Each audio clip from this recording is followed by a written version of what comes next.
Welcome, everybody, and hello. My name is Terry Wonder. I'm the Senior Program Director at Moishe House and a former resident of Moishe House in LA. And thank you all for joining us tonight. This is going to be a really interesting conversation. I'm really excited about it. So, why are we hosting this conversation? As you may know, Moishe House empowers young adults to create and lead Jewish communities around the world. And I imagine that many of the people on this call are those community builders. And so we're excited to have you here. And we're really fortunate that within our network of community builders, there are so many dynamic young Jewish leaders and leaders of color, and particularly Black Jewish leaders. And we are here tonight to pass the mic. That is to hear from those leaders, those people who are most connected to and affected by the current racial justice movement. And for us to think about how we can be helpful as part of that movement. One of our panelists, Damara, on our prep call last week said something really important. She said, when you're an ally trying to support a community, you have to first listen and then speak and act. So that's what today is all about. We're going to first listen and then we're going to act. Moishe House as an organization is currently working with community partners that have deep expertise in this work to collaborate and provide much more support and training for our staff and community builders in the future. So there's going to be more of that information forthcoming that you can look forward to. All right, so let me introduce our moderator, Evan Traylor. Originally from Oklahoma City, Evan just started his first year of rabbinical school at HUC JIR. He spent the past 4 years working at the Union for Reform Judaism, doing college and young adult engagement, and he's been an educator and activist in racial justice work for 5 years, including working extensively in the Jewish community on this issue. And although he has attended Moishe House programs in the past, his biggest connection to the community is that his mom, Ann Baumgarten, works at Moishe House. So we got a familiar connection there too.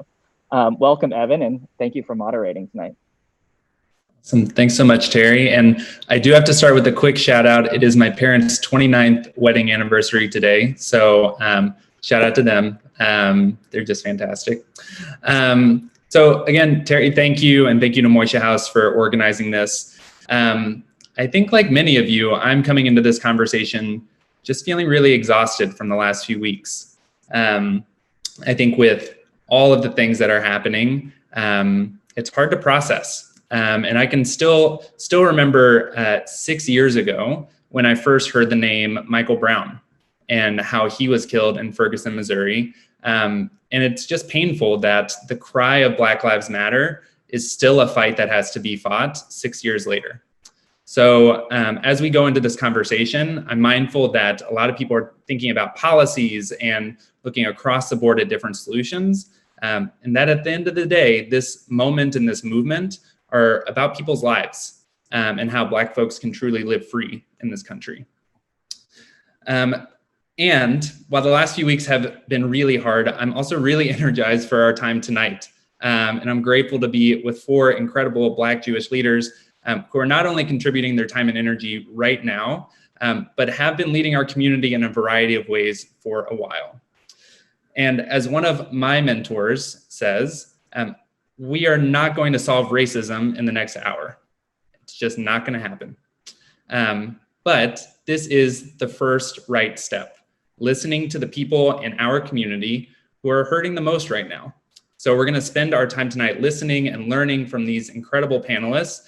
And then afterwards, and start thinking about this during our time tonight, we need to keep learning and growing and acting. It is also important that we remember that Jews of color are not a monolith. We all have different experiences. Myself and all the different panelists come from different Jewish communities, different backgrounds with Judaism, different just overall experiences in our life. So really listen to each person's experiences and their feelings and the way that they have navigated some of these experiences. And also a reminder that each person is here tonight as individuals and the views that they express don't necessarily represent the organizations or communities that they are connected with. So without further ado, let's meet our panelists. I'm going to ask if each of you can just introduce yourself, who you are, where you're from, ways that you've been connected with Moishe House and the Jewish community, and then also share just a little reflection of how you're feeling today with everything going on.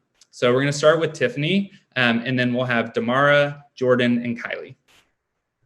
Thank you, Evan, and thank you so much to everyone who joined the call, whatever time it is and whatever zone you're joining from, and also for Moishe House for giving us the space and the opportunity to speak about these issues.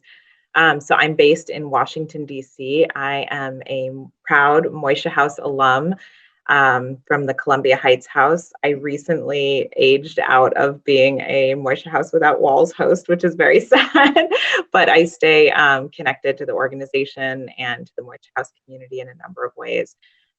So professionally, I manage a cloud computing education program at Amazon. I sit on the board for the Jim Joseph Foundation, and I'm involved in a lot of local Jewish organizations, and I do a lot of community organizing and activism around racial justice issues and other political issues. And I actually became involved in this work and sort of found my voice as an organizer, so to speak, when I was a Moishe House resident. So thanks again, everyone.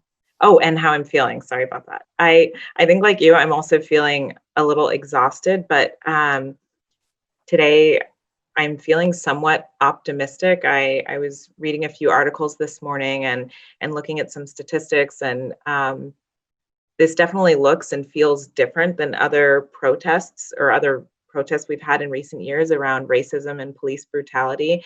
I will say my optimism is tempered by the experience of history. We have a long road ahead and a lot of work to do. So I just hope that the presence of allies and the way that this looks and feels different, that those people stick around for the work that's to come. Hi, good evening. I'm Damara Kovnetz-Hall. Thank you so much for having me and inviting me. I'm very honored to be here with the rest of the panelists. I was born and raised in Winnipeg, Manitoba, Canada, to an Ashkenazi mother and a Jamaican father. And I moved to the United States in, 2008. I studied childhood education back at the University of Winnipeg, where I finished, and also at City College here in New York City, where I live now. I also lived in Israel for a few years and studied at Panelist, the Institute of Jewish Learning, and received a master's in Jewish education. I am a proud Moishe House alumni. Tiffany, I also aged out of the Moishe House Without Walls program, but still a proud alumni. And during the day, I am a full-time Jewish studies teacher at a day school in Manhattan. And I'm also the founder of a business called Jewish Cocktails. How I'm feeling today. Frankly, I am exhausted. I feel like my heart has been broken by recent events of police brutality. And I have been triggered and reminded of my own experiences of racism, past and present. I have been very disheartened by ongoing racist and brutal responses to Black Lives Matter. And I've experienced the denial, and I would say the minimizing of the need for change in my own community. Feeling pressured, I guess, by daily requests to help educate and train others in anti-racism work. And in some cases, the requests have been presented as demands. So while I've declined taking on most of those roles, my choice has been met by a lot of bewilderment and judgment that I'm not interested. And often I find when asked to share my experience, I've ended up having to support the listener in their response. So there are many ways that I am also encouraged and hopeful. I think particularly now and this past few weeks have just been a very challenging time, and I'm really tired. It's not my whole life. I still have a full-time job and a business and a family. So that's where I'm holding today. What's good, y'all? Hi, my name is Jordan Daniels. My pronouns are he, him, his. You may hear a play in the background because I'm right under a flight path right now. Identify as a queer Afro-Jew or queer Black and Jewish. And my connections to Moishe House is I am a current resident here in San Diego. I'm a resident of the San Diego Queer, you can't say the better too much, but San Diego Queer Moishe Pod. So me and my roommate are about building intersectional queer Jewish community, and also intentionally doing it as people of color, and trying to have all those voices in there. I would say my connection to this work is as someone who is Black, Jewish, and queer. The idea of not belonging is like ingrained into who I am, and the work to help others belong is part of myself, my journey. And also I acknowledge how much privilege I hold in life and how much privilege I also don't hold, and how I can wield that to, I don't want to say, oh, that helicopter. Don't want to say empower. I want to say to remind people how much power that they already have inherently, and do that work with them.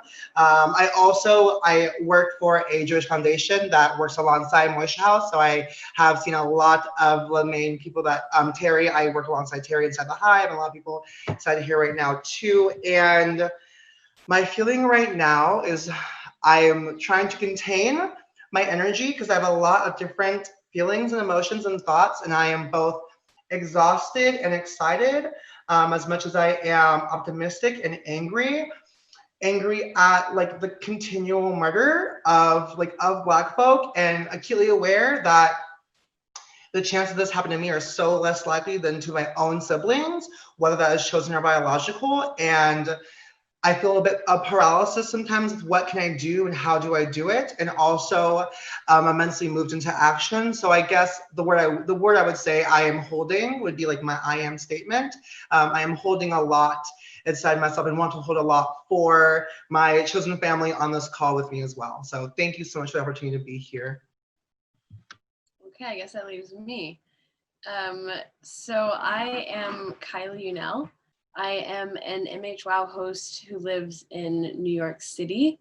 I am originally from Overland Park, Kansas, which is a suburb of Kansas City, Missouri, for all intents and purposes. My family made Aliyah when I was 11, so I lived in Israel for 4 years, then came to North Carolina, went to North Carolina where I was in a Jewish school there. So I've been in different Jewish communities my whole life.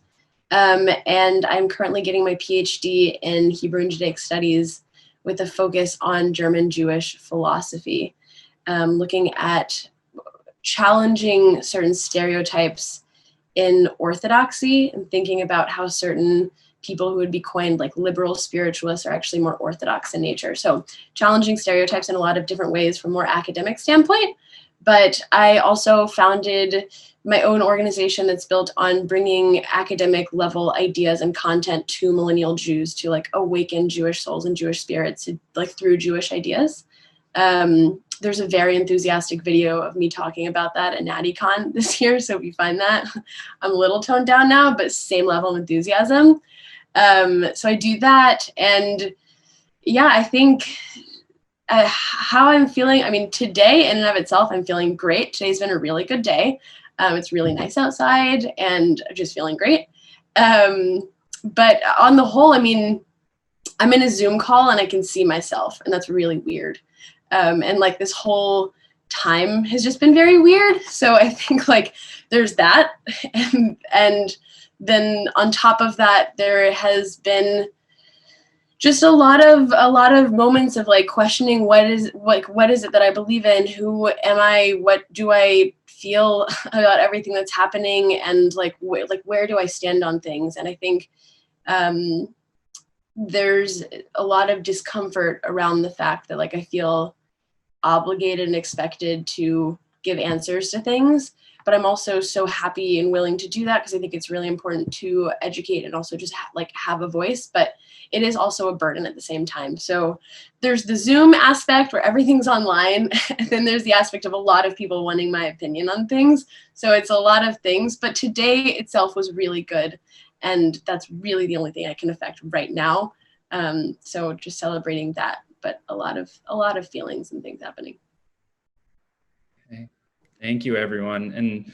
And everything that you all said really resonates with me. And Kylie, just to lift up your last point that like, if our goal here is to fight racism, fight white supremacy, like it's not going to be perfect. It's going to be messy. And so I think tonight we are not looking for perfection. We're definitely like, this is a conversation. And so let's chat a little bit. So I have a few different questions just to steer the conversation, and I'll kind of direct them to our panelists. And I think we're going to cover a whole lot tonight. So Let's just kind of start. The first question, going back to Tiffany and Damara. We're seeing a huge response. Tiffany, you said like this is a different moment than in past years, and we're seeing a huge response. And I'm curious, just for the two of you, like how are you responding? Each of us is responding in our own different way. How are you responding? Is it in conversation, different action? What's the response look like for you right now? I think sort of like Tamar, I think all of us touched on being of service to the community, and that being a privilege in so many ways, but also sometimes a burden. I think the amount of like calls and emails received over the last like 3 weeks is, I'm so excited that people in our community are examining these issues and wanting to get involved. But I was also surprised. I'm like, you guys don't know any other Black people? Like, really? Am I the only one? And it's been a lot, but like trying to find time and space to be of service to the community, because I do feel like that's really important to move the issues forward. I know not everyone has the ability to do this or feels comfortable, but I've been attending the protests at least a few times a week. I've been finding great community there, and it's been a great place to kind of channel like sadness and anger and all of these different feelings just by like shouting, saying people's names and remembering their life and their story and what that means. I've been donating money. That makes a difference. And telling my story, like my experience with racism, both in and outside the Jewish community, which isn't something I'd really done before. And it's awkward and it's kind of painful, but I think that's important. And one of the last things I think is just kind of examining the ways in which I've benefited from privilege, both by like being like adjacent to whiteness, having light skin, different things like that. And also sometimes the ways in which I might have actually perpetuated systems of racial injustice. So that's where I'm at in the last few weeks. I would say I'm in a lot of ongoing conversation with leaders in our community, whether that is my employer, a lot of colleagues, my synagogue, my family, my friends. It actually has started to feel like a full-time job. And I'm constantly supporting others in learning about the need to engage in their own anti-racism education and action. Also attending protests, I have found extremely supportive. The first one that I went to, I didn't have plans to go to actually.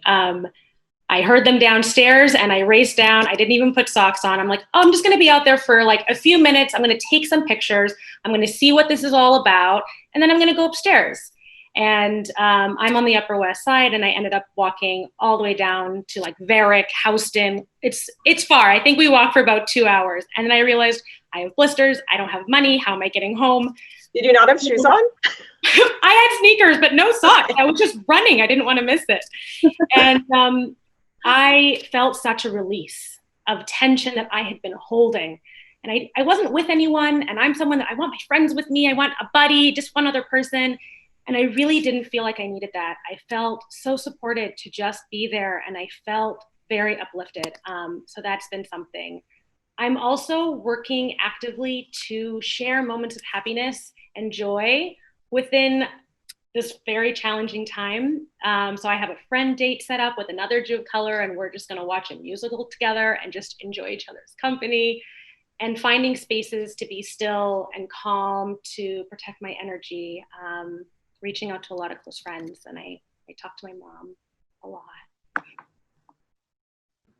Can I add one quick thing to that? Because you brought up the like the concept of joy. I think it's so much the conversations we've been having are around like the challenges of being Black in this country, the challenges of being Black and Jewish. But I think we're all of us, and you know, folks on the call, if it resonates, like also so incredibly proud to be Black. And there's so much beauty in our culture. And you know, I live in a city where I look around and I'm like, half the city was built, you know, by our ancestors. And there's so much beauty and joy in our culture as well. And so amid the sadness and what's been hard in the last few weeks, been finding those sparks and you know, reasons to laugh and to dance and sing and be proud as well.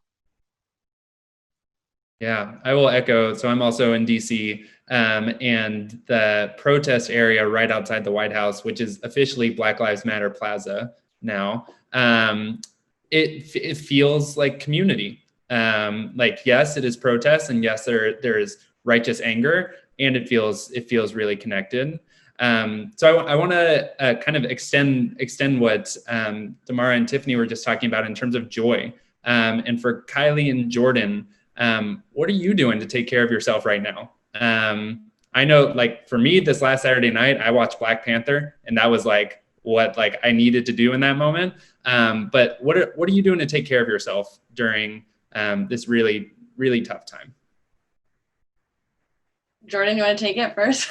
I feel like you have an answer more ready than I do. I don't, but I can pull one out. Well, so that's honestly a hard question because I historically am not great at self-care, to be quite honest. I, especially in this moment, I feel like it's too much of a privilege for me to rest when like people legit are dying. And like even these past few days, we've seen how many like apparent suicides by like lynching. And I'm like, and I mean, I'm saying like that's not a suicide to me. And like I can't rest. Like I cannot sit with that on my heart. And I'm not saying that like that doesn't need to be everyone's paradigm at all either. There are so many pathways to resistance and fighting. And for me, it's hard for me to rest when things are happening. I think I carry a lot of like radical empathy inside myself, and I like feel too much and hold too much to be able to rest. So I will say I am trying to right now implement self-care moments throughout like each day, because I cannot have like a full day or a full hour. That will look like twerking in the mirror. It will look like I will like go on my balcony. I'll like drink my coffee on my balcony for a moment. Sometimes it looks like crying, just sitting and crying. But yeah, I think there are many different ways that I'm doing it. But I think, and also, I actually will say like one joy and like one shameless plug is like the pod, we're hosting a Juneteenth celebration on Friday, which I want to be clear we had this plan before all this. I think there's something to say about like organizations that are planning Juneteenth celebrations right now. In response to this moment, we've had this planned. And so like that will be a celebration of queer Black joy. We're gonna have drag queens perform. We're gonna have dancers and singers, and hopefully we're gonna get some like photo artists to show like a gallery of their work. So like that's one way that we'll be celebrating joy intentionally. But it's been difficult for me to find moments of joy throughout like the day, because I feel like how I feel like in myself, how can I do that when so many people don't even have the privilege or access to experience it at all? Well, I will just say like yes to the crying thing, because yes, as a means of self-care, I think that's really important to highlight.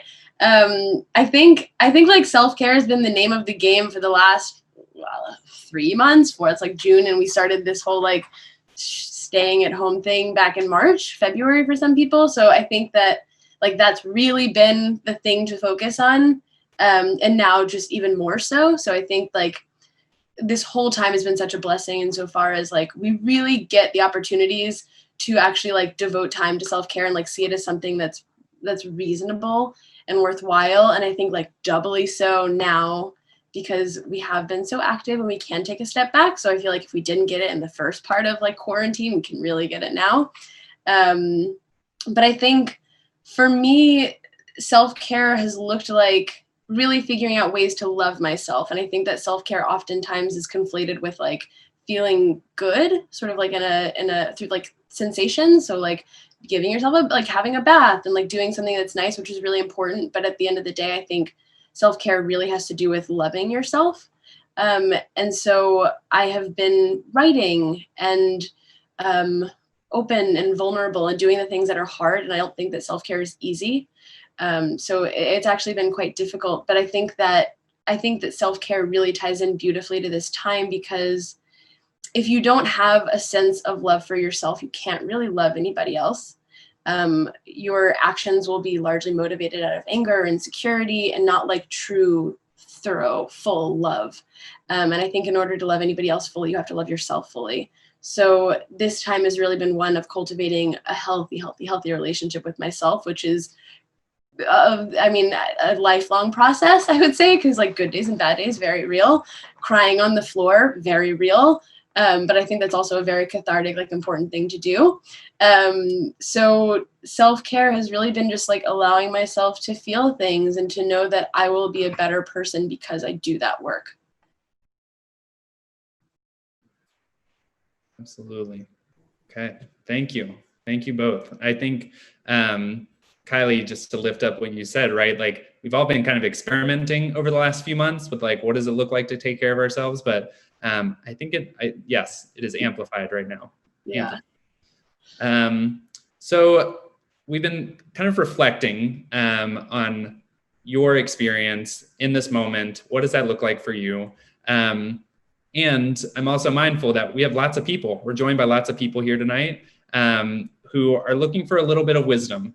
Again, you all are not speaking for the entire Black Jewish community, Jews of color community, anything like that. But we have the mic to share a little bit and reflect back to our community. So to go to Damara and Tiffany, what are you hoping that people know right now or are doing right now? You talked a little bit about like how you're responding in this moment. How are you hoping other folks, members of our Jewish community, wider society, how are you hoping that they are responding right now? Firstly, I am truly encouraged by how young adults have completely stepped up to address the issues of racism and police brutality in this country. I think they are a complete inspiration. I would like to see them continue to educate themselves and to stay involved. They need to listen and they need to speak up. They need to self-reflect. They need to vote. In terms of supporting the Black community, I think you can support Black-owned businesses, donate to organizations that are actively engaged in anti-racism work and social justice work. Ask people of color if there's anything that you can do to them. Check in on your friends to see how they're doing. There's so much. Learn about anti-racism and how to be an ally and self-reflect. I know Tiffany mentioned earlier about self-reflection, about our own privilege. And I've been doing a lot of that myself, and really embracing anti-racism on a personal level.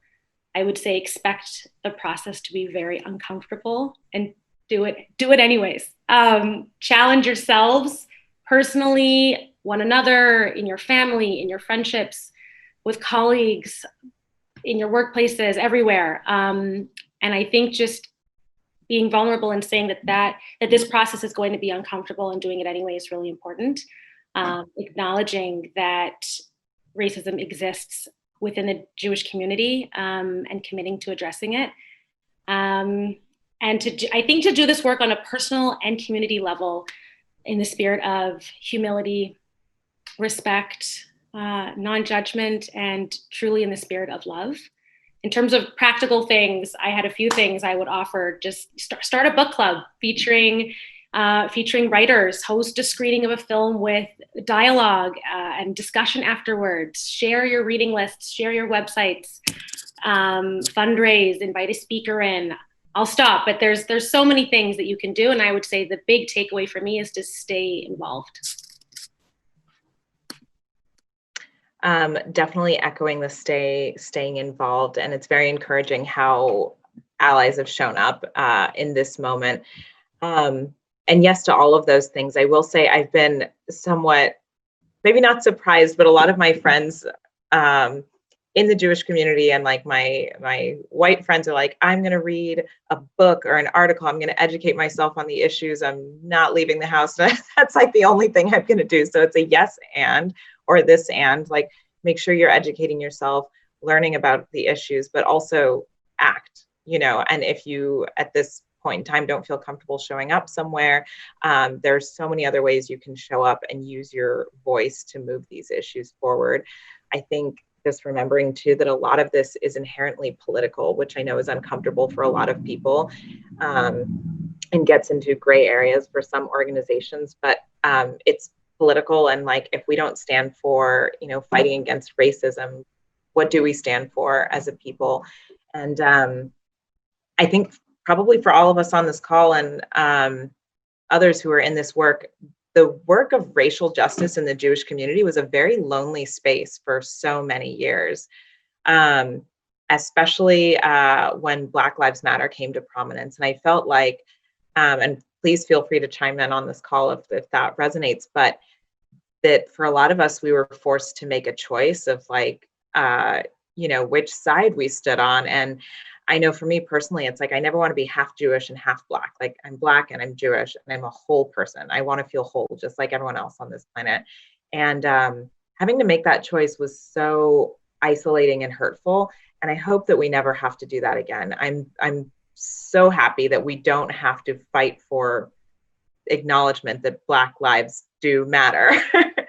And just to remind folks that because a lot of these issues are political, and in racial justice and organizing work, like, you're going to encounter all types of people. You're going to encounter opinions that don't necessarily jive with you, that you disagree with, that make you feel uncomfortable, but you're not going to get comfortable until you get uncomfortable. So as a community, please don't bow out when you hear or see something that doesn't necessarily jive with your political views. You still show up. We need you in this work. Like, statistically speaking alone, like, we can't move the needle forward without our white allies. So yes, please keep that in mind. I want to jump in if that's okay. And I'm like trying to absorb and hold, and also like, okay, like what do I want to say? So I want to advance a little bit of the point that Damar was making of like, when like staying involved in keeping people, keeping like Black people and other people of color involved as well. Like, also pay them for their work. Like, if you're gonna ask them to do something, like, offer to pay them as well, because labor is not free. We have done so much free labor. Speaking for me, I have done much free labor, and I am like low-key tired of it. I mean, that said, like, I'm in a position where I don't need money. So like, like when you're asking someone to contribute themselves, like, offer something. I know it may feel transactional, but at the end of the day, it also is transactional. If you're asking them to teach you, you're asking for a transaction. So like, honor that and offer to pay. And also I want to advance the idea of allyship, and people who are watching that work around me know that this is like the big thing I talk about is allyship and accompliceness.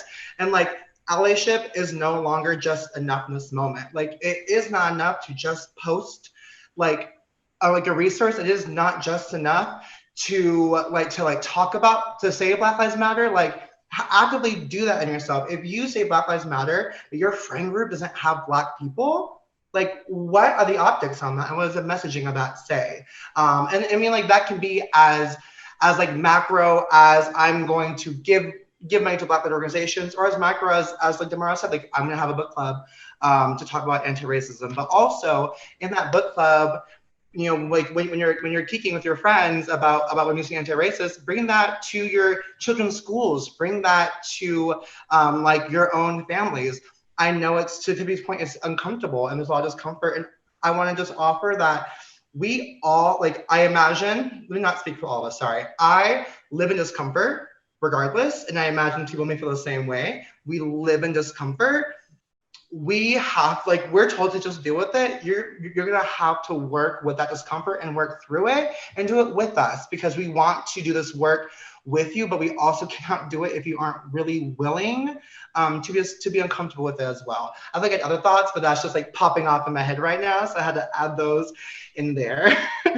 And I also definitely diversify your circle and your friend group. And sorry to interrupt. I think for those of us in the community, we're being asked to do a lot right now, which again is a privilege in so many ways, but somewhat over-resourced in some ways. But diversify your circle, you know, get the stories and insight from other people who have experienced this. And yeah. And I will also just say, like, part of the discomfort is also understanding that, like, the world isn't black and white. And so, like, as much as, like, it's easy to put a hashtag on something and to say, like, okay, I represent Black Lives Matter. But, like, if you don't understand what it is, like, if you don't go to the website and, like, read the About Me page and understand what it is, you don't really know what it is that you're supporting and defending. And then more so, like, this whole situation is so nuanced and so complicated. Like, the reality is George Floyd died, but also David Dorn, a cop in St. Louis, was also murdered. And other cops have been murdered also in this process. And like, that's a lot to hold. And I think it's like, it's almost easy in some ways, and it's easy in the grand scheme of like, all of this is really hard. So there's so many different sides, but like, it's easy to go through your social media feed and to just see friends who are all posting the same thing, because at least in my circle, like, there's a lot of diversity, but at the same time, like, there's people who rise to the top, like the prominence just in your feed.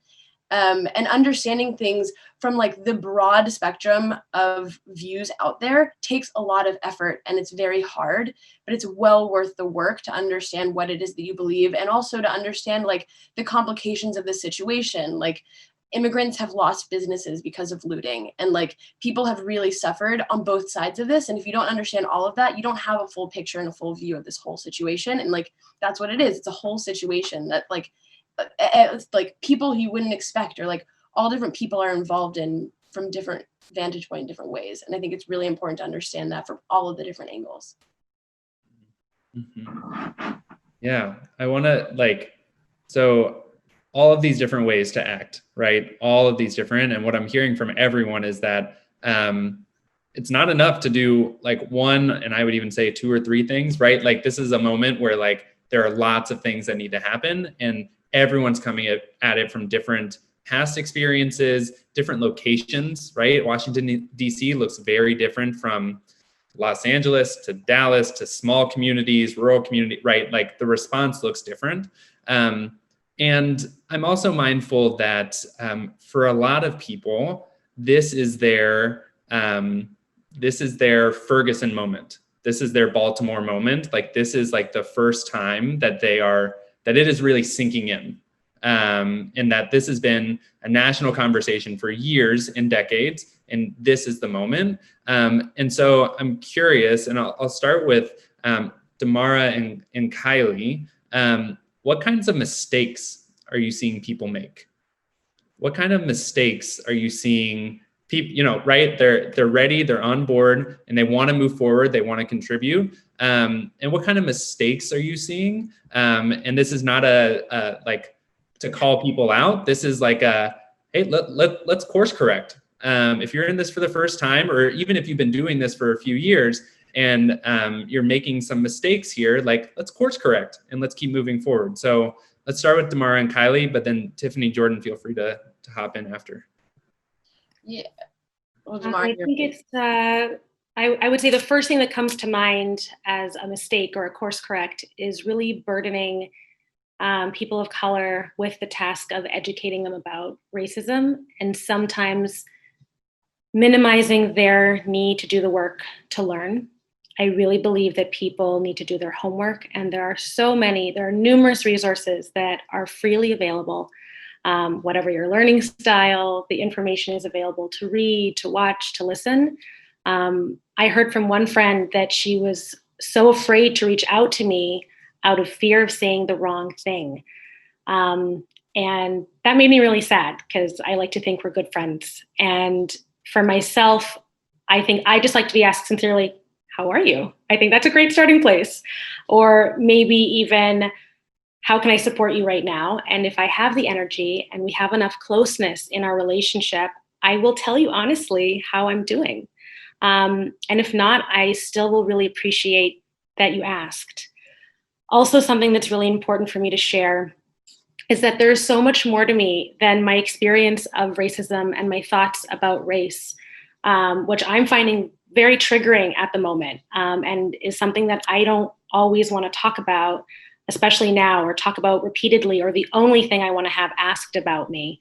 I have other interests, and there are other things about me that are interesting. For instance, I ride a motorcycle for fun. I think that's kind of interesting. I also love Torah, and I love being a teacher of Torah, and I'm a whole person, and I really want to be seen in my fullness. And Tiffany mentioned that before. But to only be engaged in one level, while I can understand, of course, where it's coming from, the impact for me is that I don't feel seen as a full person. Whew, yeah. Well, first of all, I've learned so much from Damara in my life since I've known her, and she's one of the people in my life who's really shaped my views, I think, in this. And that was really from one conversation that we had way back when. So I second everything that she just said to the nth degree. I actually, just going to plug myself, just published an article today on JTA, like 2 hours ago. So don't leave this call now, but go after this and read that, about that exact thing of being seen as a full-fledged human being and not a person of color or Jew of color who can like speak to that. And that is about it. I think that the sort of course corrects I've seen have more to do with like general interactions in the Jewish world. I think there's like two sides to this. So there's the one side that's like, I really see that you're different, and we're just going to get that out there and like talk about that. And I don't really know how to talk to you because you're different, but we're just going to talk about that and like figure out how to talk to you because you're clearly different in this space and we need to get that out there and talk about it. And then on the other side, there's like, I see you're different, but I'm not going to talk about it, but I'm going to like probe without really saying outwardly like what it is I'm trying to say, but like, where are you from really? And so like that trying to get at the heart of the question and like figure out like, just people trying to reconcile for themselves like what it looks like and what it means to have somebody different in their Jewish space. And people go about like there's different ways of doing that. Whether it is that like, oh my gosh, you're so different, I need to talk to you only like you're different, or oh my gosh, you're different, I'm not going to acknowledge it, but I'm only thinking about that in my head. When I think people could really do a better job of just seeing people who are different as human beings and just like talking to them like they would anybody else, like not treating it like some huge elephant in the room, but just being genuine and sincere about wanting to get to know another person. This was something that Damara told me that changed my life forever, which is like, if somebody wants to understand who I am and like understand my story, they'll have the patience to wait for it. And like, I don't owe anybody an explanation of who I am and where I'm from and how I am the way that I am. I'm an observant Jew. My mom's white. My dad's black, blah, blah, blah. You'll find all of that out. I also like, I wear it. Like, it's not even that. I mean, certain elements, there's certain, like you can see, yeah, my mom's white probably, and my dad's probably black. Great. You can reconcile that in your own mind and do your own homework on that. It's pretty easy. But outside of that, like just take the time to get to know another human being because it's not that hard. And like every human being in the world just wants to be seen. Every human being has something to share and something that makes them unique. And nobody wants to be looked at from the vantage point of like, okay, so you have this unique thing and that's all of you. Everybody just wants to be seen as a human being. And I think that's what's motivating all of like, I know that's what's motivating all of this. Like that's everybody wants to be treated equal. And the way to do that is to treat somebody equally. It's not to say like, you are different. How do we talk to you because you're different? It's to say, no, we're the same. And I'm going to treat you like a human being because that's what you are. I will say, even, you know, as a Jew of color, when I meet other Jews of color, I'm always so curious. Like, I want to know what your background is. And it's like, I don't ask because it's not relevant yet. But I do hope we always get there at some point. But it's like, we're curious too. But like, you just don't go there right away. And that is the thing. I'm so with you. Like, I'll have times in like synagogue where like, I'm really curious. Like I'll see somebody who looks like me. And then I'm like, oh my God, what are they doing here? Like, who are they? What's their story? And then I look down, I'm like, wait, Kylie, you're the same. Like, let's just all in time. Like, I had to model that behavior, but yeah, it's like, we're curious too. I think like we're all human beings. And that means that like all of the advice that I think every one of us is giving is not something to be implemented like an hour later. Like if you put that pressure on yourself, it's never going to happen. It's going to take time to happen because like this is all undoing habits that we all have. Like it takes so much time to do that. And like, if you want to talk about self-care is allowing yourself the time and the space to, you know, put those habits into place for yourself and like give yourself the space to make mistakes and screw up and then fix it. I will say on the, oh, sorry, go ahead. Please.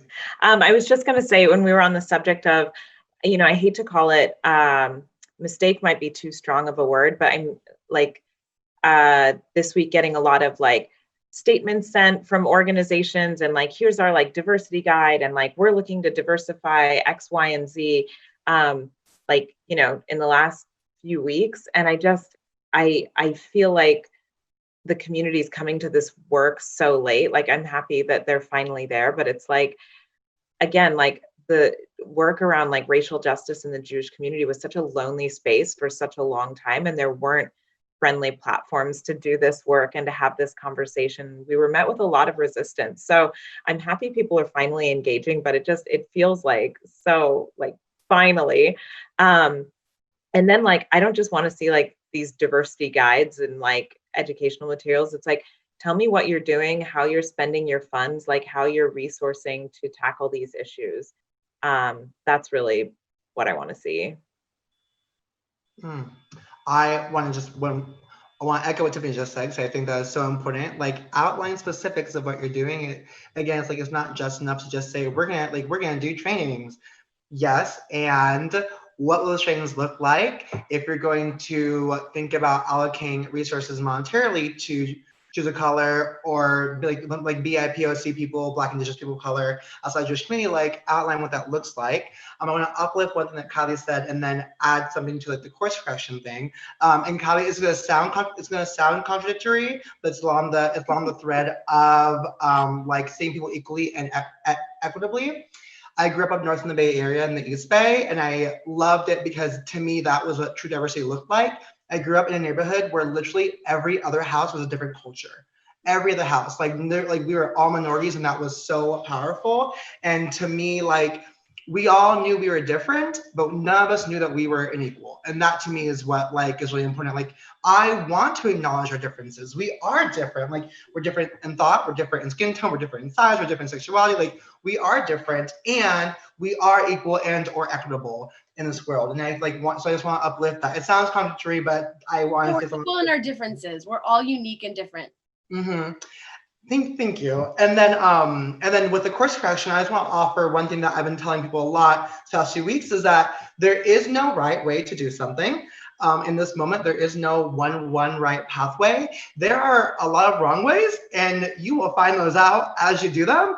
And we're gonna have to kind of just like work through it and deal with it. But there is no right way, and like we have to accept that we will fall on our faces, and that like if you're making a statement, or if you're doing some of this work and you maybe are white and like you're like a white person doing this work, like you will fall on your face, and like that's okay. There is no one right way, and like you will course correct yourself, because trust me, someone will check you, or you'll be able to check yourself as well. So also to the point of like not putting so much pressure on yourself to like do the right thing, because there is not just one right thing to do, or to be quite honest, I don't know if there is like a right thing. Like, there's just a lot of different pathways to equality, equity, and success. I just wanted to add one thought. Thanks, Jordan. Is that I kind of want to put out another warning that you probably will get triggered by something. I know that I definitely have, and become defensive. I also have. It's okay. Expect it and work through it. I think it's part of the process. And part of that defensive-ness, I think, comes from feeling like, well, I can't be racist, or this is not happening in my community. And I feel like I'm hearing a lot of responses of, this is so terrible over there. And I am guilty as a Canadian. I'm also American, but as a Canadian, there have been times where I have leaned into that Canadian identity and wanted to go, oh no, this is an American problem. This happens somewhere else. And I would really encourage folks out there to see, where is it also happening in your own community and within yourself. I do think it has to start there, and it's not some outer problem that has to be fixed that you're not involved in, and to really see it as work for yourself and your community, and to start there. Ooh, I feel like we just got so much wisdom, but yes, like there are so many different paths. And I think each one of you lifted this up, right? That like everyone is going to be on their own path, and everyone's going to make mistakes. And it's leaning into that discomfort where that learning is going to happen and that growth is going to happen. I have one more question before we go to finish up our time tonight. And that is for Jordan, who's a current resident, and Kylie, who's a Moishe House Without Walls host. Getting a little bit more specific, like what ideas or advice would you give to fellow community builders right now about creating these conversations, taking action? Like what kind of like thinking with your program hats on, like how can we start to implement this in different communities? Well, I think what's really important is for people to understand who they are, and doing work and creating programs that help people understand their role in the unfolding Jewish story is probably the most important work we can do as Jews, to see who we are, what we are supposed to do in this world, and like just like why we're here and like what role we have to play. And that's a big ask, but I think that there are a lot of programs that can be done to help familiarize ourselves with what it means to be Jewish, like who we are and where we come from. So understanding our past in order to move into our future. I am very pro, like my favorite kinds of programs, this might be the academic in me, but I like to think that it's not, like I just put on the academic hat when I'm at school and then I leave. But like understanding who are the thinkers who have shaped, no, that's very academic, who have shaped the Jewish world before us. But I think that like, we're all a composite of a whole bunch of ideas. Shit, that's really academic. I take that all back. I'm academic all the time. But like understanding like this world is one that is comprised of ideas. Black Lives Matter movement, that's an idea. Like if you want to understand who you are, how you got to where you are, like you have to understand the ideas you have that are motivating you and the actions that you are like prone and drawn to taking. And so just more like enlightening programming, like more programming to understand the Jewish story, to understand ideas, the texts that have shaped us, and like who we are as a society and like the works that have informed that, and then who we are as individuals and as people and as community members. So really things that help us get in touch with ourselves, just like as ourselves, and then things that help us get in touch with ourselves as community members and as members of the human race and society. I think those are like the most important things that we can do, is to just give clarity about ourselves. I want to uplift something that I have learned from one of my, so I'm in Beni Arc Stella program, and in our cohort, one of my co-conspirators, I'll call them, Sele, is an amazing human being. And they have taught me, and it has informed a lot of how I respond with action and justice right now, that there are 3 steps. And when the first begins with awareness, and the second becomes affinity, and the third becomes alliance. And so like, the awareness piece to what Callie is saying is like having the introspection yourself and your awareness of where you lie on the spectrum of racism and anti-racism. Because I want to call in, like, if anyone's reading the book How to Be Anti-Racist, like it is said that it is a spectrum and that like we have to make a choice every day to what we're going to be. It's not like you aren't just racist and you aren't just anti-racist. So like calling in what that like where we are along that spectrum, have the awareness in it. And the affinity part is what you can do in like your immediate circle. So if you're like a Moishe house, right, of 4 to 6 people, the affinity is what you're all doing internally in your house to address anti-racism address or interrogate anti-racism, address or interrogate racism in yourselves, and like the house you want to build in a pod. If it's two of us, like my roommate and I are constantly having conversations about where we do or not perpetuate racism or anti-Blackness, or even homophobia. Like acknowledge that like we also are perfect. There is anti-Blackness in the Black community. There is homophobia in the queer community. Like these all things all live inside each other. So have that awareness in yourself, get into affinity with your immediate community as well, to build that awareness and to think about what you can do to dismantle that, and then move into alliance, as in like if you're having programs, think about who you can hire, because again, like pay people for their work, who you can hire to come and co-facilitate trainings and stuff. I also think, and this is like, I'm gonna be really audacious and have the audacity to say this right now. So like, I am saying this acknowledging that it could be like really bad to say.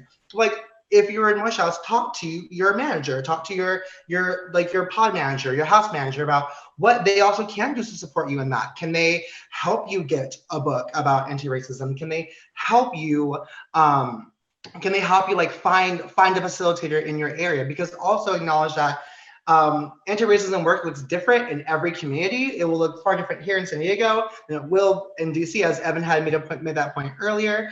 So like that would say is like some ideas that we can do. Also, like reach out, if you know people outside the Jewish community, reach out to them too. Like other people are doing this work as well, give them the credit too, and see how they can support you in this too. And in this moment, I will say, feel free to reach out to me. I'm not the person, and I will not make us the monolith. I want to say that I am also able to connect and talk about what this could like for anyone's programs as well. So that was my 4 cents, because it's more than 2.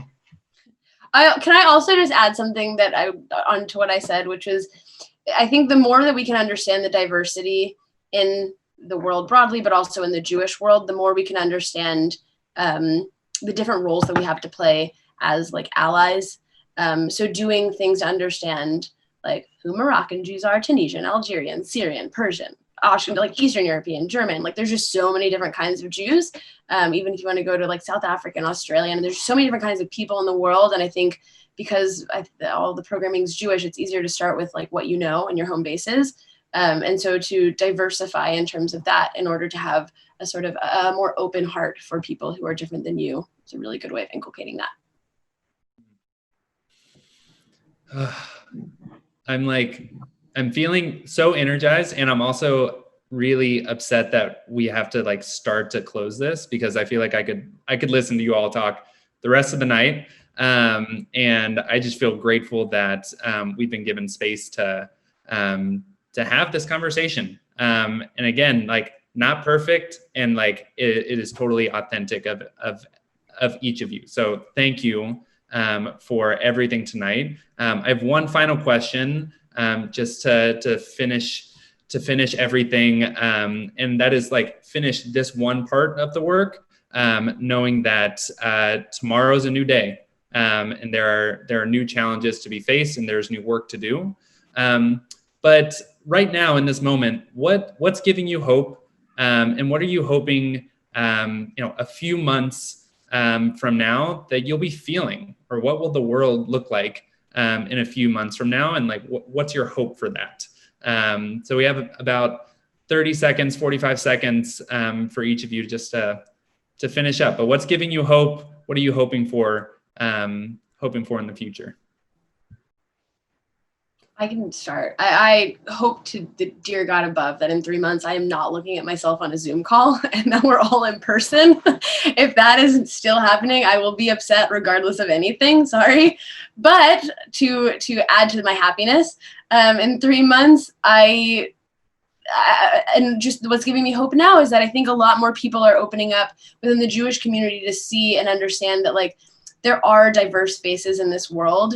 And I think a lot of people and communities have known that, but to be able to see that in a more real way that's just like right in front of them, it's really breaking down barriers, and it's making the world more inclusive. And I think just like preparing us for just like full on Jewish unity, where we're not segregated based on like this color, that color, whatever, and like this tradition, that tradition, but like really seeing the world as a whole and seeing like all the different faces of Jews as Jews.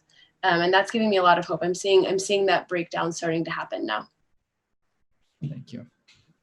Jordan, you're giving me a lot of hope tonight. This is like Matt talk for justice work. I feel very, but it speaks to the fact that it's like, I feel like derive a lot of hope and strength from the like extended Moishe House community and the people I've met in the organization and doing this work over the years. And it's still like a really big deal. And like, I just keep getting excited seeing like, we're on a Zoom call, but like squares of faces of other Jews of color who are in this work. It's giving me a lot of hope, and it's very motivating and uplifting. So thank you to all of you. And to the residents who are on this call. I mean, you are on like the front lines of building community in the cities where you live, and the work you're doing is so important. And so the fact that you showed up tonight and you're interested in this and want to take this conversation to your wider community, I mean, that's going to have a huge ripple effect in moving these issues forward. So that's giving me hope. And a few months from now will take us into November, so I really hope that we take all of this motivation and righteous anger to the polls. And I hope that people stay involved and that they stay engaged far beyond this call, far beyond the recent incidents. But yeah, stay active. I'm feeling very hopeful. I hope that in a few months from now, firstly, that I can go and visit my mother. My family's in Canada and the borders are closed. So I'm hoping also that we can have some opening, not just in the dialogue sense, but in the physical sense, just to be with loved ones who we can't be with right now. I see people from diverse communities coming together and building relationships and working towards common goals of justice and healing. And I see people lifting each other up and reaching out to one another, whether it's to vent, to sit in pain, to take action, to protest, to laugh and eat pizza outside, whatever it is, I see that people are reaching out to one another. And that has been unbelievable. I also see a large number of people who are making real changes happen in legislation in their communities and within themselves. I've noticed that people are more willing to have difficult conversations and be vulnerable with one another. And there are just so many positive things that are happening on the macro and the micro level, and I'm very encouraged. What gives me hope in this moment is that I have seen that this is such a reckoning for so many people, and I know that these conversations will not stop here. And I even now, what gives me hope is that I imagine I will see all these faces again in other capacities and more faces too. And that said, I think what will give me more hope is that if these conversations then lead to Black folks to stop being a martyr for this cause, because this moment came from witnessing George Floyd's death and so many other deaths, and I am tired of so many Black folk being a martyrs to this cause and thinking will that be my own brother at some point? So that will give me the most hope if we can all actually get to a place where that doesn't have to happen for us to have these conversations, and that we continue to heal together and that we continue to work together to prevent that from happening as best as we can. Thank you all.